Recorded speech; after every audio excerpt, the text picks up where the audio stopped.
Have you ever stopped to think about how deeply life changes when the person you shared everything with is suddenly gone? Losing your husband or wife is not just losing a partner. It's losing your best friend, your daily routine, your shared future, and the quiet moments that made your life feel whole. One moment you are part of a team, and the next, you are standing alone in a world that feels unfamiliar and painfully quiet. In the middle of all this heartbreak, many people don't realize it, but the choices they make during this fragile time can either help them heal or quietly pull them deeper into pain, confusion, and regret. In today's video, we are going to talk about 5 things you should never do when your spouse passes first, especially if you want to protect your emotional health, your physical well-being, and your future peace of mind. These lessons come from real life, from widows and widowers who have walked this difficult road and learned, sometimes the hard way, what truly helps and what truly hurts. Please stay with me until the end, because what we talk about today may not only bring you comfort, but also give you the strength to move forward with calm, dignity, and hope. Let's begin. Number 1, isolating yourself from loved ones. After losing your spouse, loneliness can hit harder than anything you've ever felt before. The house feels too quiet. The bed feels too empty. Even simple daily moments, like making coffee or watching the evening news, can feel painfully different. In this state of grief, many people start to pull away from others. They stop answering the phone. They cancel plans. They avoid family gatherings. They stay in bed longer. They convince themselves they want to be alone. You might tell yourself, I just need time. I don't want to burden anyone. No one really understands what I'm feeling anyway. And needing some space is normal. Grief is overwhelming. But when days turn into weeks and weeks turn into months of isolation, something dangerous starts to happen. The pain doesn't shrink. It grows heavier. Humans are not meant to grieve alone, especially after spending years or decades sharing your life with one person. When that connection disappears, your heart still needs human warmth, understanding, and support. Let me tell you about Helen. Helen was 72 when her husband of 49 years passed away. After the funeral, she slowly withdrew from everything. She stopped going to her quilting group. She ignored knocks at the door. She stopped answering calls from neighbors. Every night, she ate dinner alone in front of the television. At first, she thought solitude would bring peace. Instead, the days began to blur together. Her world became smaller. The silence grew louder. The loneliness became heavier. One afternoon, months later, a friend gently insisted she go for a short walk in the park. Just 10 minutes. Helen almost said no, but she went. During that walk, she heard laughter again. She felt the sun on her face. For the first time in months, she felt human again. That small step changed everything. Isolation doesn't just hurt your emotions. It also affects your health. Studies show that social isolation in seniors increases the risk of depression, sleep problems, weakened immune system, heart disease, faster cognitive decline. Grief is already hard. Adding physical illness on top of it only makes the journey harder. So if you feel yourself pulling away from the world, remember this. Connection is not about replacing the person you lost. It is about letting others help carry the pain. Even small steps matter. Answer one phone call. Sit outside for a few minutes of fresh air. Accept one lunch invitation. Your loved ones are not reaching out because they feel sorry for you. They reach out because they love you. By opening your door, even just a little, you give yourself a chance to feel warmth, comfort, and belonging again. Number 2, making major financial decisions too quickly. After your spouse passes, you are suddenly faced with decisions you may never have handled alone before. Bills, bank accounts, insurance money, the house, investments, future plans. In the middle of grief, everything feels uncertain. And when life feels out of control, many people rush to make big decisions just to feel like they are taking charge again. But this is one of the most dangerous mistakes you can make. When your heart is broken, your mind is not always clear.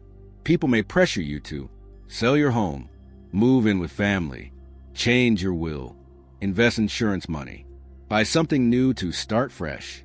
Even well-meaning advice can be harmful when you are not emotionally ready to decide. Let me share Frank's story. Frank was 68 when his wife Marjorie passed away after 41 years of marriage. The house felt unbearable to him. Every room reminded him of her. Within weeks, he sold the home, packed his belongings, and moved across the country to live near his daughter. At first, he thought he had made the right choice. But months later, he deeply missed his church, his neighbors, his old friends, his routines. The sense of community he had built over a lifetime was gone. And now, he felt lost all over again in a place that never truly felt like home. The decision made in grief created a second wave of pain. Financial choices made too quickly can have lifelong consequences. Once certain decisions are made, they are very hard or impossible to undo. To make matters worse, scammers often target grieving seniors. They know grief lowers defenses. They promise fast returns, safe investments, or once-in-a-lifetime opportunities. Many people lose large sums of money simply because they trusted the wrong person at the wrong time. Here is the most important advice when it comes to money after loss. Slow down. Give yourself time. Talk to someone you trust. Consult a reputable financial advisor. Wait at least 6 months to 1 year before making major, irreversible decisions. Your thoughts about money, housing, and your future will change as your grief changes. Acting slowly protects you and honors the life you and your spouse built together. There is no reward for rushing, but there is great peace and patience. If you are still watching and finding this helpful, type 2 in the comments to let me know you're here. And if you haven't subscribed yet, please subscribe and turn on the notification bell so you don't miss future videos. Your support truly means the world to us. Number 3, ignoring your own health needs. Grief is exhausting. It affects your sleep, your appetite, your energy, your motivation, your immune system. In the first months after losing your spouse, many people stop taking care of their own health without even realizing it. They skip meals. They miss doctor's appointments. They forget medications. They stop exercising. They survive on coffee and snacks. You might think, I just don't have the strength to care about myself right now. Nothing tastes good anyway. It doesn't matter. But it does matter. Very much. Let me tell you about Samuel. Samuel was 73 when his wife passed away. For nearly 50 years, she had cooked their meals and organized their routines. After she was gone, the kitchen felt empty. Cooking for one felt pointless. He began skipping meals or eating only toast. Prescription refills felt like a burden. Doctor visits felt unimportant. Months later, Samuel grew weaker. His blood sugar became unstable. He felt dizzy and tired most of the time. It wasn't until a neighbor noticed his weight loss and urged him to see a doctor that he realized how far he had drifted from caring for himself. Neglecting your health during grief does not make the pain go away. It makes everything harder. Skipping meals can cause dangerous blood sugar changes. Missing medications can affect your heart and blood pressure. Ignoring pain can allow small problems to become big ones. And when physical health declines, emotional pain often deepens. Here is a truth many people forget. Taking care of yourself after loss is not selfish. It is necessary. The person you loved would want you to live. They would want you to stay strong. They would want you to face each day with as much strength as possible. You don't have to do everything at once. Start small. Take your medication on time. Drink enough water. Eat one balanced meal a day. Take a short daily walk. Keep your doctor's appointments. Ask a friend to check in. Set reminders. Build simple routines. Self-care does not erase grief, but it gives you the foundation you need to survive it with strength and dignity. Number 4, refusing to accept help from others. Many seniors were raised to be independent, to be strong, to handle problems on their own. Asking for help can feel uncomfortable or even shameful. But after losing your spouse, refusing help can quietly make life much harder than it needs to be. Friends and family often don't know the perfect words to say, but their offers come from love. They may bring food, offer rides, help with paperwork, or simply sit with you in silence. When you refuse all of it, you carry every burden alone, and grief is already heavy. Let me tell you about Mary. Mary lost her husband in her late 60s. She had always been the strong one, always helping others, always volunteering. After her loss, she kept up her brave smile and politely refused help. But behind closed doors, she struggled with bills, loneliness, and exhaustion. It wasn't until her son gently insisted on helping with her taxes that she finally broke down and realized accepting help did not make her weak. It made her human. Receiving support is not weakness. It is connection. It is healing. Let people bring meals. Let them drive you to appointments. Let them help with paperwork. Let them sit with you when it's hard. Sometimes the hardest word to say is yes. If asking directly feels difficult, simply accept help when it is offered, even for something small. Those small moments of care can become lifelines in your healing. If you're still here, comment for below so I know you're watching. And don't forget to subscribe and turn on notifications to stay connected with our community. Number 5, holding on to every possession without reflection. After losing your spouse, their belongings become sacred. The clothes in the closet, the chair by the window, the favorite mug, the photos on the wall. At first, keeping everything just as it was can bring comfort. But over time, holding on to everything without reflection can quietly trap you in constant sorrow. Let me share Alan's story.